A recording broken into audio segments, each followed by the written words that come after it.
My name is Andrea Burns, Director of Age Friendly Boston for the city's Age Strong Commission, and I'm very pleased to join the Armenian Heritage Park on the Greenway and Oldways to celebrate Black History Month. Again, we've done this in many years over the last, I think, 5 years, so pleased that we were able to celebrate again. The role of Black Bostonians in creating Boston cannot be overstated, from Crispus Attucks, Malcolm X, Martin Luther King, Coretta Scott King, to the more recent examples of Melnea Cass, Alma Lewis, Bill Russell, and Ayanna Pressley. Every step of the way, Black people have helped Boston live up to its democratic ideals and make it the vibrant, interesting city that it is today. And to talk a little bit about the activities of the African Bridge Network, Emmanuel Owusu. I think he's going to be joining us today. Do I have that right? Who's going to give us an update, who has also been with us every year and updating us. And I think he's going to be joining us. If not, I don't know. Emmanuel's running late. Okay, so we'll hear from him when he can join.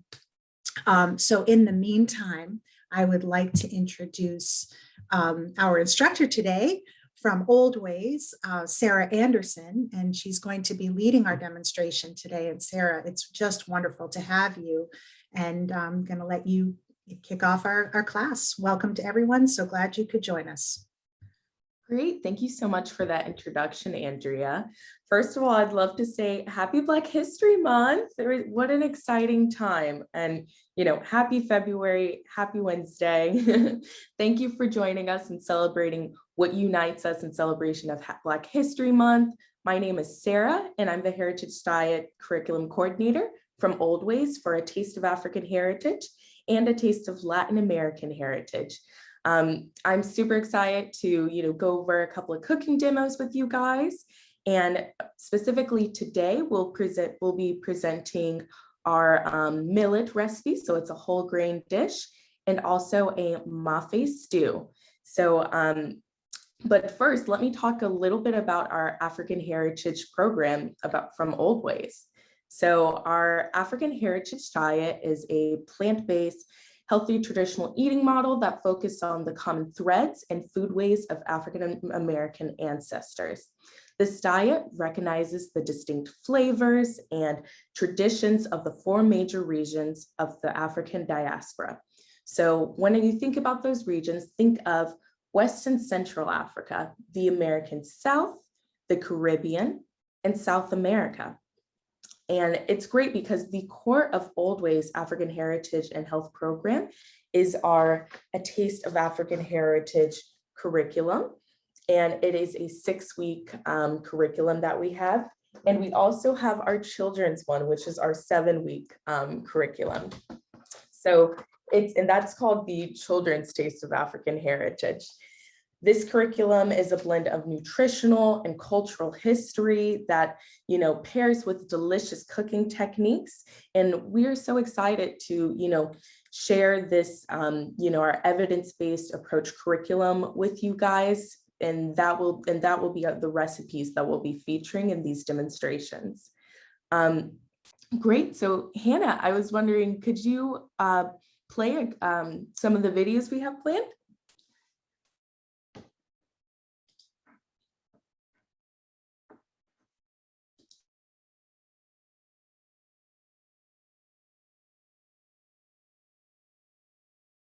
My primary family, my maternal side of my family was from the Caribbean, from Barbados, to be specifically. So we used the term Bajan food.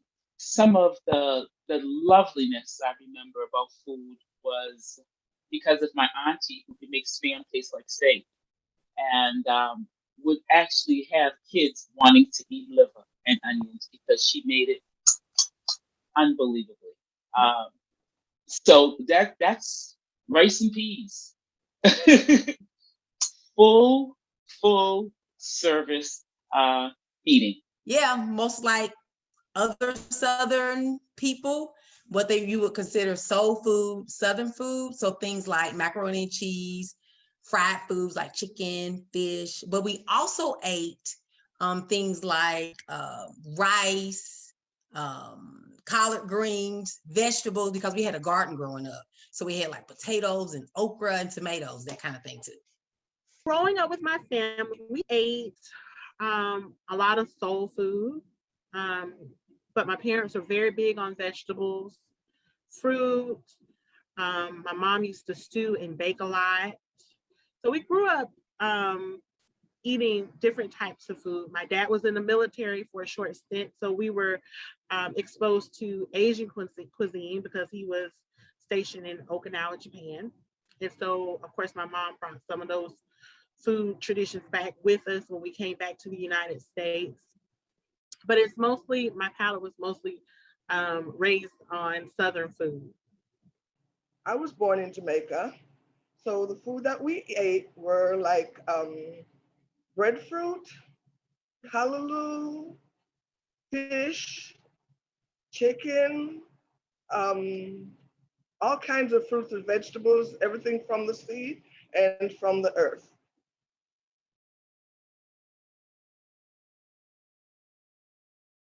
Great. So there I am. So that video was, what types of foods did you grow up eating? And I think it's really important because it represents, those are from our ambassadors, actually filmed by our ambassadors, but it represents, people of different, from different areas, from different countries, from different places, but all coming together to celebrate, African heritage. And, there's a vast variety of different food ways. For instance, I am from the American South. And so, what I was raised on eating would be, more as a Southern cuisine. So what an exciting time to, really come together and celebrate. Now, as of recipes that will be shown for today, we'll actually be taking them directly from the curriculum. So what is special? We'll be doing the lesson 4 and lesson 3. So lesson 4 is beans and rice. And so we'll be featuring our favorite cold black-eyed pea salad. And lesson 3 on whole grains, we'll be featuring a nice millet recipe. And so, we'll be doing not the black-eyed peas, we'll be doing the mafe stew. And that's from lesson 5 on tubers and mashes. So sorry about that. That will be our featured recipe this week, but we'll be doing the mafe stew and the millet recipe. So super excited. I was thinking we should get started with the millet recipe. So I hope you guys enjoy and, take some time. And if you're cooking along, definitely pace yourself. And we can also post the recipes in the chat for anyone who needs to, read over the notes.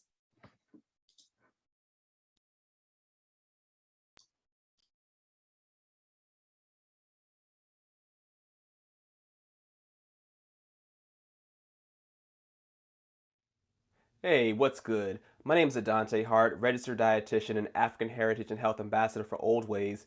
And today I'm going to show you how to prepare a delicious dish using millet, zucchini, and chickpeas that's full of flavor, full of nutrition, and takes only 30 minutes to cook. Also, this dish only uses one pot, so you know what that means? There's not going to be a mess to clean up afterwards. So let's get started, shall we? So this dish is featured in lesson 3 of A Taste of African Heritage, where the focus is on whole grains. So let's start with the star of the show, millet. Although it originated in Asia, millet is a staple of continental African cuisine. Because millet crops can withstand drought and grow relatively fast, it's commonly grown in the more arid regions of the continent. Here in the US, you can find millet in most world markets and specialty markets, and often in markets with a good bulk grain section. It is a whole grain and does not contain gluten. Millet is easy to digest and rich in nutrients, and is a very versatile grain that can be eaten for breakfast as a porridge and later during the day as a rice-like dish. In this recipe, we use 2 cups of dry millet, then later add diced zucchini for a slight bit of crispness, curry powder for a hint of spice, chickpeas for added protein, and we'll finish with golden raisins for delightful sweetness. What you'll need for this is our millet, of course. Also, 2 medium zucchini, diced into 1-inch cubes, which we conveniently have here. And during the summer and early fall here in the US, zucchini and other summer squashes are in abundance, and this dish is one great way to use them. We also need 3 tablespoons of extra virgin olive oil. We also need salt, pepper to flavor. We're also going to need 1 large yellow onion, already diced, and 4 cloves of garlic minced. In addition to that, we're going to need 2 cups of low sodium vegetable broth, as well as 2 cups of water. Now, your recipe calls for a 3-to-1 ratio of liquid to millet. However, when cooking millet, I like to use a 2-to-1 ratio of water to grain. That ensures a nice and fluffy product. If you want your millet to be more porridge-like, you can add more liquid, but either way, it's going to come out delicious. You're also going to need a teaspoon of curry powder. Now, there are different curry blends on the market with different flavors and heat levels, but for this dish, we're going to be using a standard curry that you can usually find in your local grocery store. And I'm going to be using 2 teaspoons of curry powder in this recipe, although the recipe calls for 1, and an additional teaspoon when I cook my zucchini. You'll also need a 15-ounce can of chickpeas that's been rinsed and drained, which we have here. And rinsing and draining reduces the sodium content by up to 40%. You could also use cooked chickpeas if you don't want to use canned. Although it takes more time, cooking dry beans is a far more economical option than canned. However, if you're looking to get a quick meal on the table, canned is definitely the way to go. You also need a 3/4 cup of golden raisins. Now this is optional. You can use these raisins as is, but what I've done for this, I've actually quick pickled these in some white wine vinegar, sugar, and cayenne pepper. This is going to give our dish just a touch of acid and sweetness that will take it over the top, make it very good. You'll also need a medium pot, a nice spoon, I prefer a wooden spoon, a sharp knife to cut your vegetables. You'll also need some measuring cups, measuring spoons, a can opener if you're using canned chickpeas, a plate, and the most important thing, your appetite. And lastly, this dish serves about 8 people or 10 to 12 sample servings. So with all that said, let's get to cooking. Alright, now we're going to get started. So in a medium-sized pot, we want to heat 1 tablespoon of olive oil on medium heat. Then we're going to add our zucchini.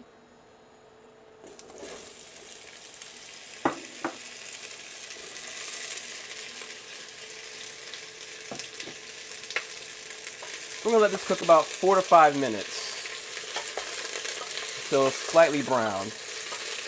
And you want to make sure that your zucchini is roughly the same size so that they all cook evenly and around the same pace, same time. And after about 2 minutes, you want to check your zucchini, and it still keep stirring, roughly, somewhat constantly. And the goal is that we want the vegetables to get a little brown. Halfway through, I'm actually going to add a little bit of salt right now. And what that's going to do, it's going to draw out some of the moisture in the zucchini to help it cook a little, to draw some of that moisture so it can actually cook and saute a little better. And what I'm also going to do is add just a little bit of the curry powder to this, just so my zucchini can have some flavor to it. So I'm going to add just a pinch to it, so about a teaspoon or 2. You don't need that much. And we'll just stir that around. And we'll just keep cooking for another couple minutes. Alright. So it's been about 5 minutes. And our zucchini is nice, got some browning to it. It's got nice and soft, but still crisp. So I'm just going to hit it with a little bit of pepper. A tad bit more salt. A couple shakes. Stir that bad boy up. And we're going to transfer the zucchini back to our bowl and let that sit for a couple of minutes. Well, we're going to sit until the end when we cook our millet. So move that over here.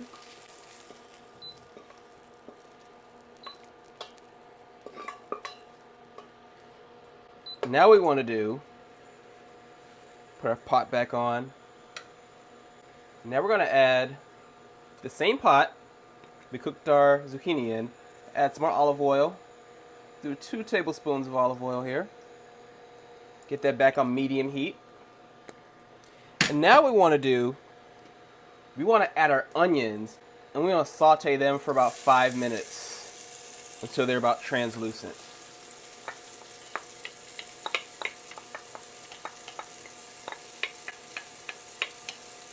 This is my favorite part of making a dish, is using the onions, because it brings out such a great aroma, and then when you add your spices to it, oh my goodness, I absolutely love it. So we're gonna let our onions get happy in here and sauteing for about 4 to 5 minutes. And again, this is like the base for a lot of great recipes, is just sauteing onions and adding spices. So you just want to do that. You want to check your heat. You don't want it to be too hot because you don't want to burn the onions. Doing that, you're going to have to start from square one, because burnt onions are terrible, okay? So make sure your heat is, again, medium, about medium heat. If it's too much, turn it down, okay? So I'd rather have it down than it be too high and end up ruining our dish. So, all right, so it's been about 3 to 4 minutes, and our onions are pretty translucent. So during the last 30 seconds to 1 minute, you want to add your garlic and your curry powder. Now, we add the garlic last because garlic can easily burn, and you don't want to have burnt garlic in your dish because it absolutely ruins it, and there is really no way to fix that. Again, you probably have to start from scratch, and you don't want that. You really don't. And how do I know? I know from experience. So yeah, add your garlic at the end. Next, we want to add our millet to the pot. I want to toast that for 2 to 3 minutes, stirring occasionally. Now you might be asking, well, why are we toasting the millet and not adding the water immediately? Well, the reason that toasting grains actually gives them more flavor. When you toast grains, you're introducing high heat to the sugars and amino acids in the grains, which causes them to caramelize a bit. This is called the Maillard reaction, and it's responsible for giving that caramelized flavor to a lot of brown foods. Things like toast, cookies, roasted meat and vegetables, roasted coffee, and many other foods are gaining greater depth of flavor due to this reaction. So that's what we're doing here with our millet. So after a couple minutes, we're going to add our vegetable broth, our water, and our chickpeas. And then we're going to bring it to a boil, simmer on low, and cook for about 15 to 20 minutes.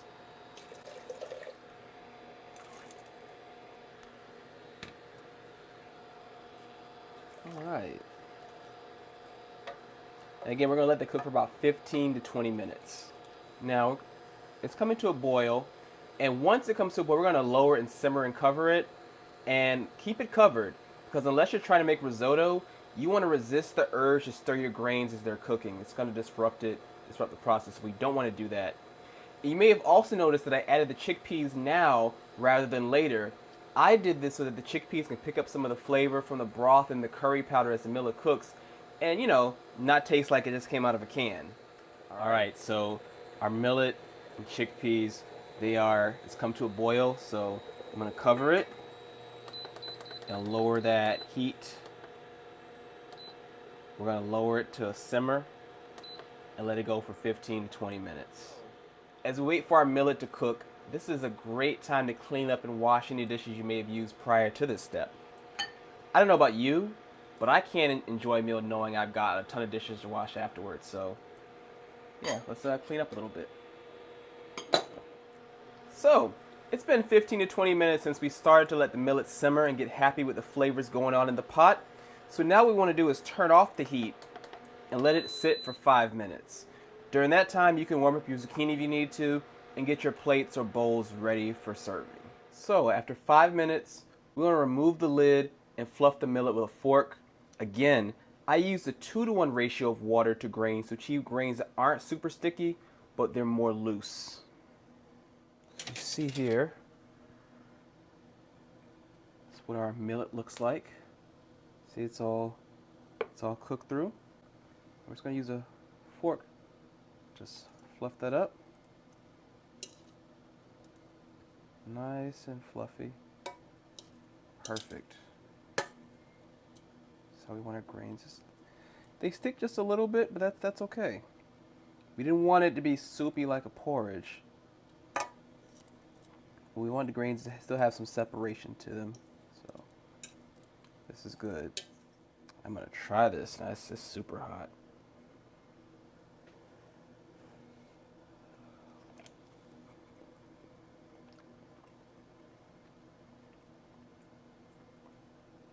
It's pretty good. And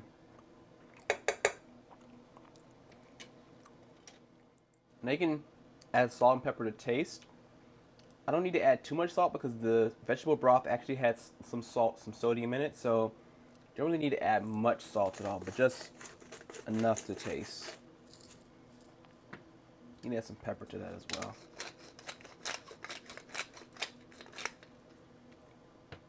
All right, so now I'm gonna start plating this delicious dish. This one is gonna get a spoon and get some of that millet and chickpeas. Make sure to get a good amount of both. I'm just gonna, here, a couple good spoonfuls. I'm a little hungry, so I might make a bigger plate, but again, this serves 8. If you wanna do samples, about 10 to 12 samples, so get some of those chickpeas on top of there. All right. We got our zucchini, that's warm. So a little bit of that. Just gonna put that on the top there. And this millet is actually good. I put the zucchini on top because what you can do, if you have leftover millet, you can actually mix it with some greens, have a greens and grain bowl, maybe serve a little stew over that. And it's so versatile. You can do so much with it, and you can even eat it hot or cold. So there's a lot you can do with this dish. And then I'm going to use our golden raisins. These are optional, but highly recommended. Again, what I did, I made some quick pickle raisins that I made beforehand, and it's going to give our dish just a touch of acid and sweetness. It's going to take it over the top. So I'm just going to take just a few of these. I don't need that much because these are really packed with flavor. So I'm just going to kind of put these around here.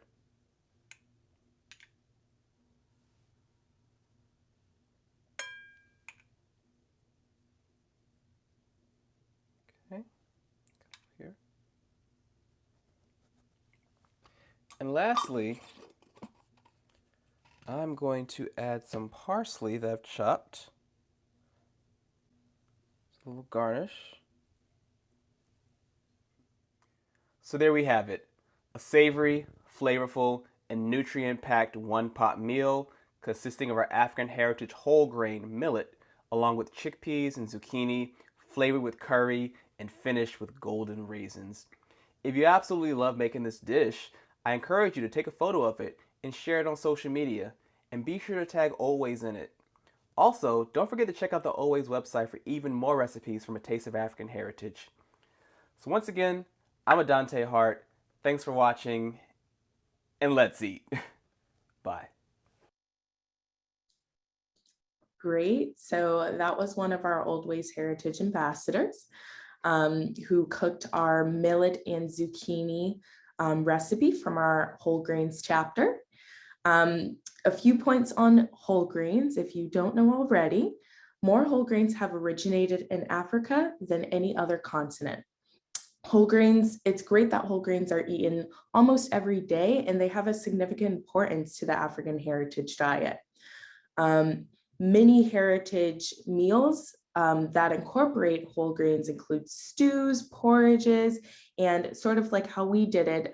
Usually people will put the vegetables over, or they'll put meat or seafood. So it is very versatile.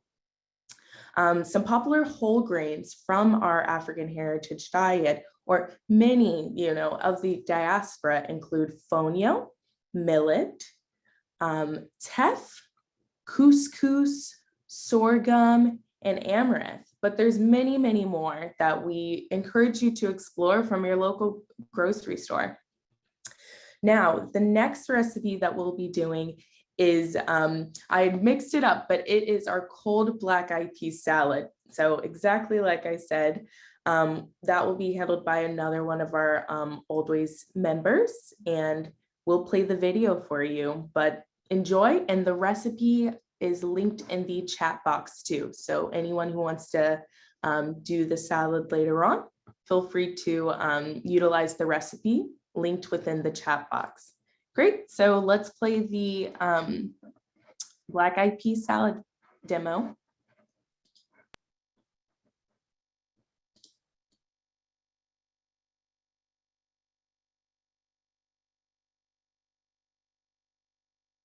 Hello everybody, I'm so happy that all of you guys could join me today. My name is Kamisha Charles. So black-eyed peas are very important in African American culture. They are usually cooked around the new year, and they are used for, they're supposed to represent good luck, and basically good luck for the new year, good luck for the times, and mainly they're mostly cooked in collaboration with meat or mixed into rice, depending on what dish people are making. First, we're going to make the vinaigrette for the black-eyed pea salad. So you're going to take a bowl and you're first going to pour in your 2 tablespoons of apple cider vinegar. Right there. Next, you're going to pour in your 1 lime, juice of the lime.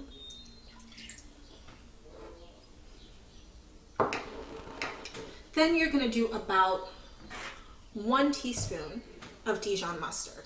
So I'm just going to squeeze it out here. You get about 1 teaspoon, drop it in there. And you're going to do the same 1 teaspoon of honey. I'm going to grab my honey here.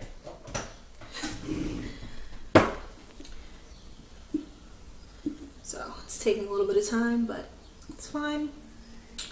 And there you go. Awesome. So 1 teaspoon of honey.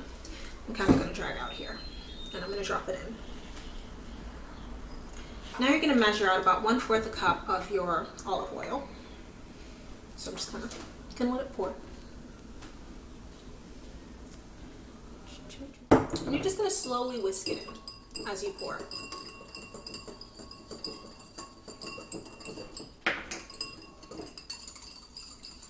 You're going to mix that all in, and you're just kind of going to whisk as you go. And then you're going to add in your shallot, your pre-diced shallot. This is about half of a shallot. I'm going to put it in. Just pour it.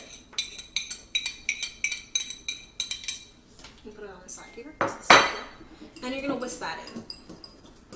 Next, you're going to add your spices. So with each of the spices, it's about 1 teaspoon essentially, or you can add as much or as little as you desire. I just kind of play it by ear, but you can measure it out if you'd like. So I put some cumin, a little bit of cayenne pepper, some salt, and some actual pepper. I'm going to grate that out here. Always great to grate and get fresh pepper. And now I'm going to continue to whisk a little bit more. So I'm going to whisk it maybe for about a minute, about 20 seconds or so, I would say. Whisk it until everything's kind of mixed in and even. And there you have it. Now you have your fresh vinaigrette. So I hope everybody can see it here. And now I'm going to put this vinaigrette to the side as I make the basis for the salad. So you're going to take a big bowl. I take a big bowl and just, a nice large spoon. And first I'm going to take my 2 15-ounce cans of black-eyed peas, and I'm going to pour it in.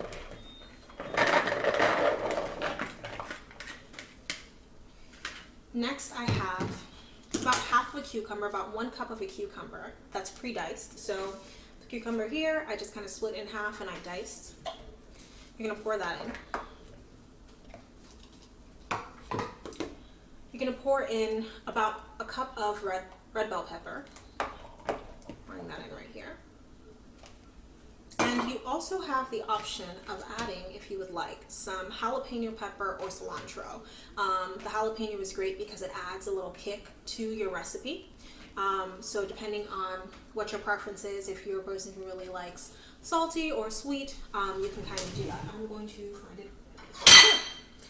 So here is my jalapeno pepper. I've already pre-diced it. I've diced about 2 for about 1/4 of a cup. I'm going to pour that in. and you are going to mix all of these ingredients together. Just making sure everything is round and evenly coated, and you're just gonna mix it up.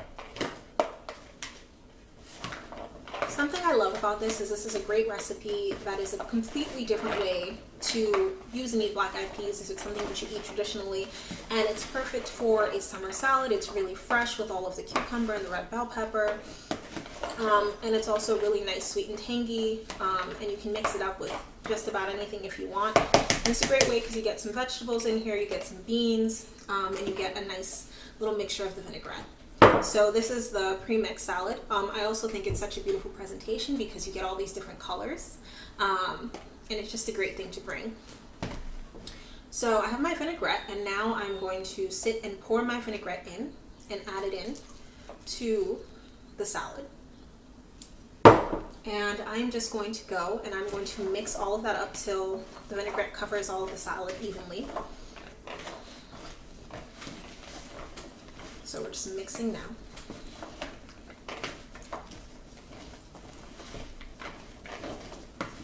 Basically, all you want to do is make sure that everything is essentially evenly coated throughout, and all the different ingredients get a nice even coat of the vinaigrette.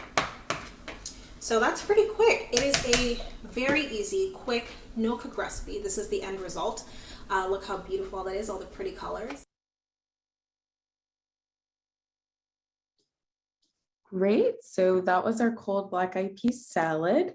As you know, it's healthy, delicious, nutritious, and it's really a nice, like, crunchy salad. So if you're ever, craving a nice crunchy salad, it's so delicious and it's very fresh. That recipe comes from our lesson 4 on beans and rice. And as you all know, beans have a lot of fiber. They're really nice to incorporate within melodies or, stews and salads. And, popular beans that you'll see throughout the cuisine, of course, is black eyed peas, chickpeas, kidney beans, mung beans, lentils, butter beans, black beans, fava beans. So many beans to share, but this is just a fun one that we love to do. And, as a part of our recipe celebration with Oldways for Black History Month, this is actually our featured recipe this week. So the theme is New Year, Better Health. Therefore, we chose black eyed peas because a lot of people love to cook them around the New Year's. And as the Kamisha was saying from the video, West Africans have long considered black eyed peas as good luck, offering prosperity and protection to ward off the evil eye. So, it's a fun dish to do and really nice to bring for potlucks too. So highly recommend when you get a chance to try it out. Now, you've seen our zucchini and millet recipe. You've seen our cold black eyed peas salad. You're probably wondering, where can you find more recipes like this, or how can you learn more about, our African Heritage Program? We are now offering a new resource, and it's available through our website. It's our A Taste of African Heritage e-course. All of the recipes on there are 100% plant-based. You'll see things like jollof rice, mafe stew, tangy collard greens. And it's really great because it incorporates that cultural and culinary concepts of the African diaspora. So within this e-course, you'll see cooking demonstrations, printable recipes, handouts. You can do discussion boards where you can talk about the different lessons that you're learning. And so we definitely encourage you to explore one of our new resources, and that's our online e-course called A Taste of African Heritage. And you can find that through our website. Now, most importantly, something that we're very excited for, because it is Black History Month, is our recipe celebration. So we have our Heritage Recipe Celebration, in which every week this month, yes, in February, we will be featuring a recipe, from our curriculum, and, that will represent, flavors of the African diaspora. So Africa, the American South, the Caribbean, South America, and Black History Month is really that perfect time to explore these recipes. So starting on, usually the Monday of each week, will be posting on our social media. So you could either find it on our Facebook page, which is called A Taste of African Heritage, or our Instagram page, which is called A Taste of Heritage. And we'll be featuring a recipe each week, so every Monday. So people can tune in and see the featured recipe of the week. And we encourage them to try it. So this week is actually the cold black eyed pea salad. So now that you've seen how to do it, you can make the recipe, take a picture of it, post it on your social media page, and do the hashtag African Heritage Recipe. And by doing that, you are automatically entered in a raffle for a chance to win a gift from Oldways. So what a great way to celebrate. And, let's get this year started, with New Year, better health. So thank you so much. And also on our Instagram, we'll be featuring Instagram Live interviews with cookbook authors and nonprofit organization owners. So it's really exciting time to tune in and, celebrate Black History Month with Oldways. Thank you. Perfect. So I know that we are, yes, great. Hi, Andrea. I'm sorry, Sarah. Go ahead. What were you were about to say something. Oh, no, we will, our social media pages will be linked in the chat. So if anyone is curious how to tune in with Oldways Black History Month festivities, they'll be right in the chat for you. Wonderful. That was really great. And I have to say that I've been trying to make the millet dish and listen at the same time. I didn't have any zucchini, so I substituted cabbage. So we'll see how it comes out. That was really, really wonderful. And like Susan said in the chat, they look delicious as well as healthy. And that's the critical thing, is that you want to, if something's delicious, you're going to want to keep eating it. And so it's just, those were excellent recipes. And I can't wait to try the second one as well. So thank you, Sarah. And we just will close out our program today with Emmanuel Owusu from the African Bridge Network. He has been providing updates on their activities over the last couple of years and all the great work that the African Bridge Network does. So we'll close out our celebration of Black History Month today with Emmanuel Owusu. And thank you so much to Sarah and to Oldways and Armenian Heritage Park. And take it away, Owusu. Thank you, Andrea, and thank you, Barbara, for giving me this opportunity. Hello, everyone. I believe some of you may have heard me before. Emmanuel Owusu from African Bridge Network. I remember before the pandemic, I attended an in-person event at South Station, and then last year I provided an update on our work. We work with skilled immigrants who have joined us in this region. We happen to attract a lot of skilled immigrants. These are immigrants and refugees that are moving into our regions with at least college degree, and a good number of them have professional experiences. They're moving into our region, and most time and in many cases, they run into a lot of roadblocks in their effort to build career. It's like you move into a new society and you're navigating everything anew at the same time you're trying to build career. So what we do is we provide career development resources and support for such individuals to enable them build career. Some of our programs, just highlight of our programs, we start with those who are new all the way to those who've been here for a while. So we have orientation workshop for recent skilled immigrants, people who just moved in within the last 3 or 5 years. We orient them. How do you build career? How other U.S. major systems like healthcare, education, employment, personal finance, immigration. We touch on key issues here to help them understand how the system works, because in developing career, it's not just in the professional angles, it goes across board. So that is what we do. And then we have career advising. This is for individuals. We have career advisors that will work with skilled immigrants one-on-one to help them build a career plan, review their resume, prepare them for interview, help them with job search. Everything that they need, this is one-on-one career advisor that will pair with these skilled immigrants. Then we have a mentoring program where we'll pair an experienced professional with a recent immigrant who have figured out the field they want to grow in. We help them build a 5-year career plan. See it more as the blueprint for their career. It might seem simple, but if you were not born and raised in the US, it's really complicated trying to figure out your career.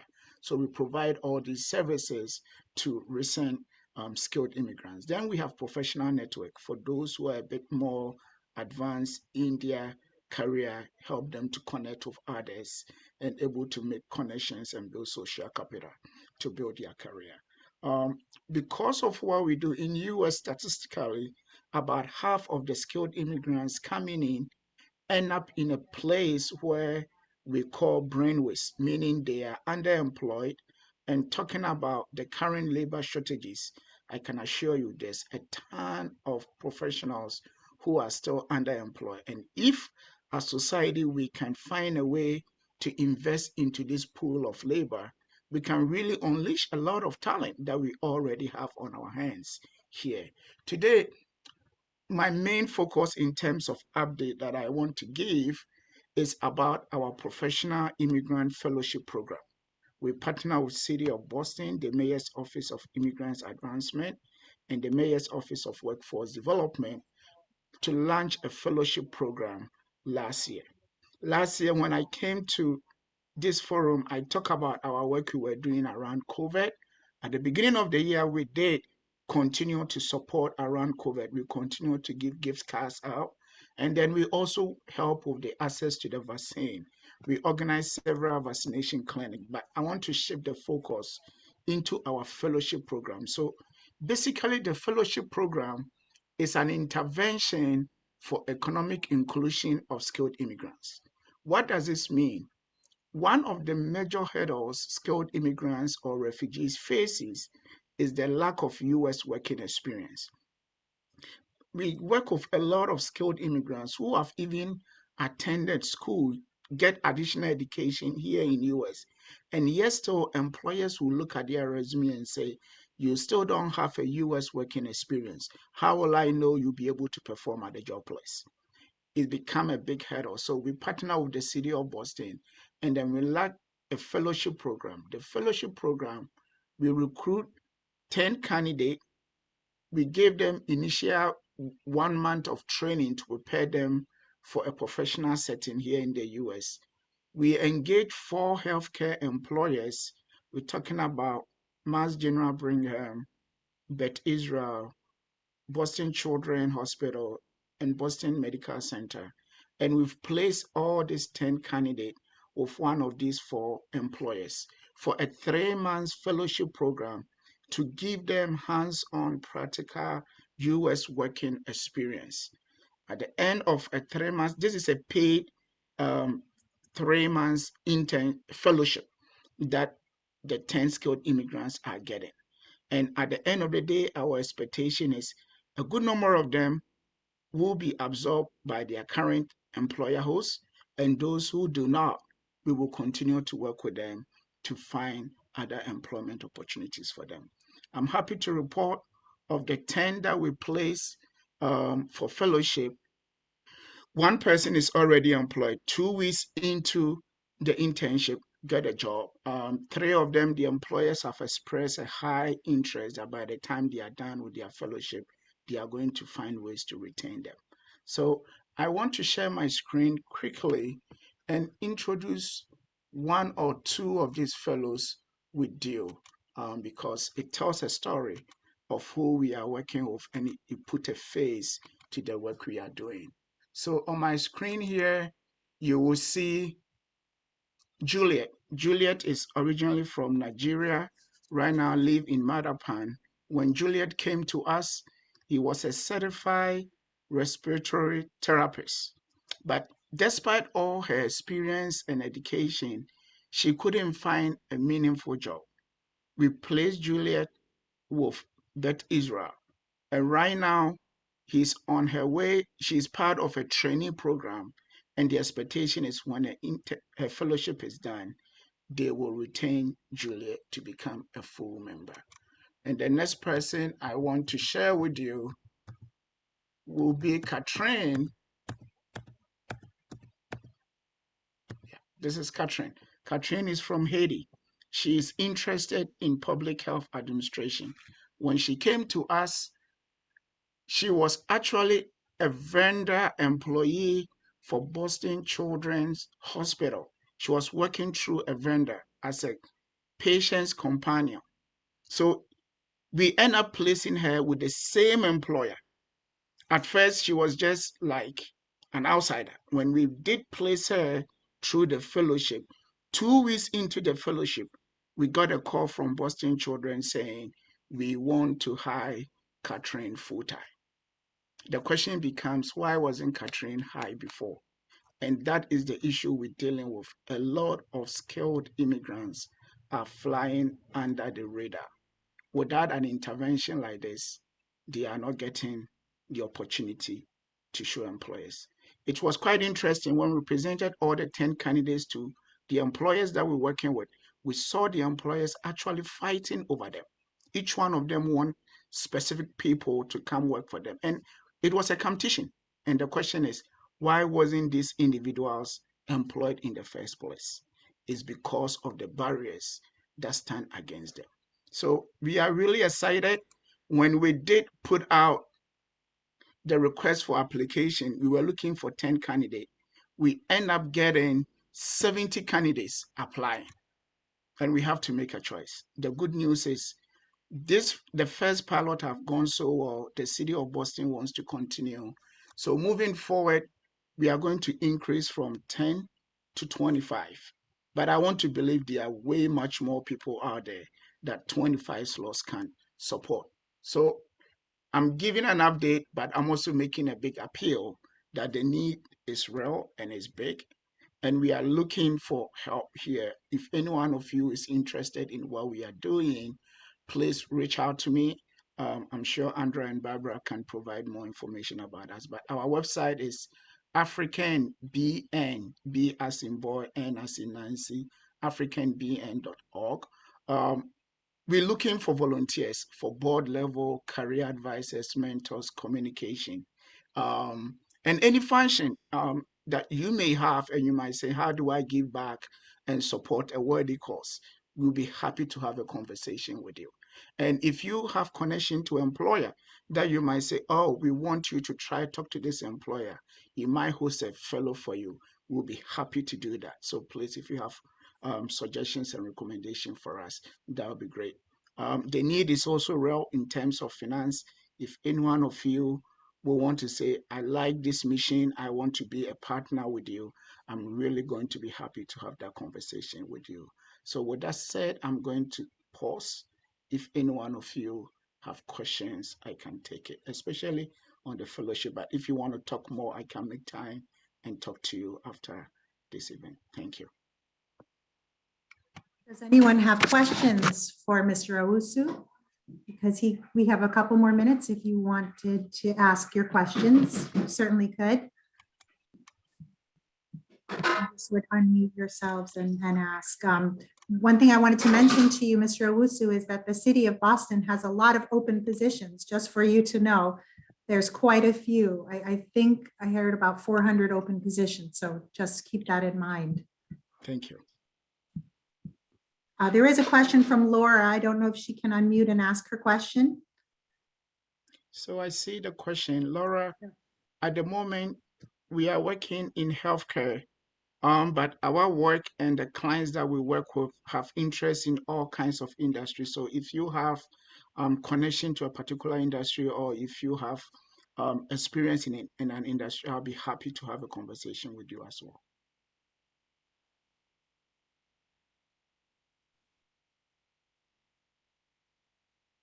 Okay. Anyone else have a question? It's wonderful to hear your update. I just love hearing all of the progress that you've made and everything that you're doing to help people thrive here in the city of Boston. And if there are no other questions, I'd just like to thank Sarah Anderson and Oldways and the Armenian Heritage Park on the Greenway for coming together today to celebrate Black History Month and healthy eating and a good life here in Boston. So thank you to everyone. I hope you have a wonderful day, and I hope we'll see you again very, very soon. Thank you, everyone. Oh, and this recording will be available, and it also will be available to the people that attended, and it's going to be re-aired on Boston City TV and BNN. So look out for that. Anyone who's not connected to, doesn't have a computer, will be able to see this again on cable television. So in the weeks to come. And thank you, everyone, again, for joining us today. Take care. Thank you. Thank you all. Thank you, Sarah.